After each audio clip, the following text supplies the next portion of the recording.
Atrapé a mi esposa engañándome después de 17 años, pero me enfoqué en mí mismo mientras ella intenta salir adelante. Estoy devastado. No sé por dónde empezar. Es una historia larga, y la única razón por la que encontré este subreddit es porque llevo todo el día pensando en esto, dando vueltas y vueltas en la cabeza. Tenemos familia, 2 hijos, ella era el amor de mi vida. Voy a intentar contarlo desde el principio. Me llamo Roberto, tengo 45 años, y hace 2 años viví lo que nunca pensé que me iba a pasar a mí. Uno siempre cree que esas cosas les pasan a otros, que uno lo vería venir, que uno lo sentiría antes de que ocurriera. Mentira, no lo vi, no lo sentí, no lo supe hasta que ya era demasiado tarde. Sandra y yo nos conocimos a los 22 años, en la universidad. De esas historias que empiezan antes de que uno sepa bien qué es el amor. Nos casamos a los 26. Tuvimos 2 hijos, construimos una casa, un negocio pequeño juntos, una vida entera. Sandra no era solo mi esposa, era mi mejor amiga, la persona que conocía mis miedos, mis sueños, mis partes más feas, y yo creía que era lo mismo para ella. Los últimos 2 años algo había cambiado.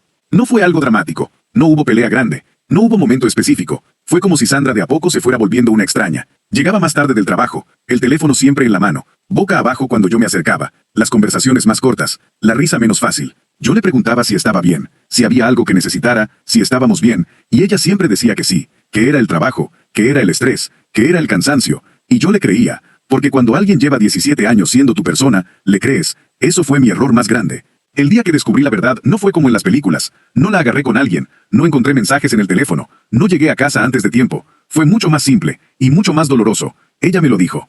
Un martes por la noche, después de que los niños se fueron a dormir, estábamos en la cocina, la misma cocina de siempre, la misma mesa de siempre, y Sandra me miró y me dijo que necesitaba hablarme de algo. Yo pensé que era algo de los niños, o del negocio, nunca imaginé lo que vino. Me dijo que llevaba casi 1 año con otra persona, alguien del trabajo. No me dio detalles, yo tampoco los pedí. Solo me quedé sentado en esa silla mirando la mesa, sin poder decir nada, sin poder moverme, sin poder respirar bien. No lloré, no grité, no hice nada, solo me quedé ahí, en silencio, mientras ella lloraba, y lo único que recuerdo pensar fue, ¿cómo no lo vi? Me fui esa noche, agarré las llaves del carro y manejé durante 2 horas sin ir a ningún lado. Paré en una gasolinera, me tomé un café malo de máquina y me quedé sentado en el estacionamiento sin saber qué hacer. Tenía 45 años, 2 hijos, un negocio. Una vida entera construida con alguien, y estaba sentado en el estacionamiento de una gasolinera a las 2 de la mañana completamente solo. No sé cuánto tiempo estuve ahí. Creo que me quedé dormido en el carro. Cuando desperté, ya era de día. El teléfono tenía 14 llamadas perdidas de Sandra. No las contesté.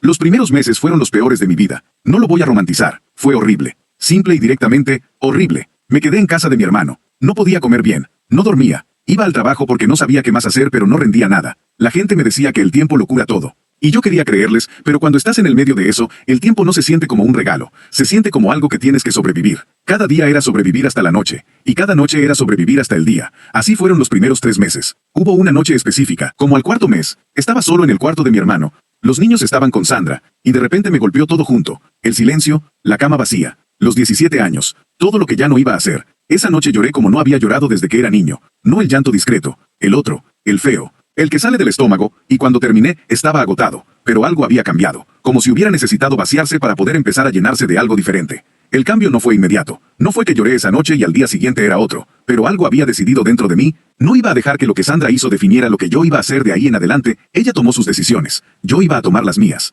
Empecé pequeño, me levantaba media hora antes, salía a caminar, sin teléfono, sin música, solo yo y el barrio vacío de madrugada. Al principio era horrible, solo pensaba en Sandra, en los niños, en todo lo que había perdido. Pero seguía haciéndolo, todos los días, sin falta. Y después de unas semanas, esos 30 minutos eran los únicos del día donde mi cabeza dejaba de correr. Así que los volví 45 minutos, luego 1 hora. Y así empezó todo. Retomé la fotografía, algo que tenía de joven y que había dejado sin darme cuenta. Empecé a salir los fines de semana, cuando los niños estaban con Sandra, a tomar fotos de lo que fuera. Y en ese proceso, descubrí algo que me costó 17 años ver. En todo ese tiempo de matrimonio, había dejado de ser Roberto para ser solo el esposo de Sandra, el papá de mis hijos, el socio del negocio, y cuando todo eso se cayó, me encontré preguntándome, ¿y yo? ¿Quién soy yo cuando no soy ninguna de esas cosas?